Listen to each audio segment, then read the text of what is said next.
महाराष्ट्र शासनाने नुकतंच दिनांक 29 मे 2025 रोजी एक जी.आर. काढलेला आहे, एक आदेश पारित केलेला आहे, ज्यामध्ये महाराष्ट्र शासनाने आता जन्म किंवा मृत्यूची जी नोंद आहे, ही नोंद घेतल्यानंतरचं जे जन्माचा किंवा मृत्यूचा जो दाखला आहे, ती मोफत देण्याबाबतचा आदेश आता पारित केलेला आहे.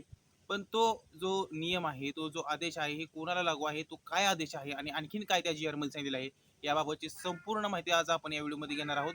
तर व्हिडिओ संपूर्ण बघा. चला तर मग पाहूया.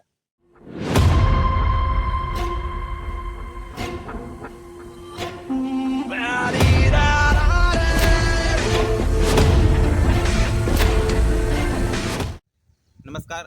मॅन विथ मल्टी टॅलेंट या यूट्यूब चॅनलमध्ये आपल्या सर्वांचं स्वागत आहे. आपण आपल्या चॅनलवरती जन्माचा किंवा मृत्यूचा दाखला कसा काढायचा याबाबत जे नवीन नवीन नियम बदलत गेले याबाबतची संपूर्ण अपडेट आणि जी प्रोसिजर आहे आपण आपल्या चॅनलवर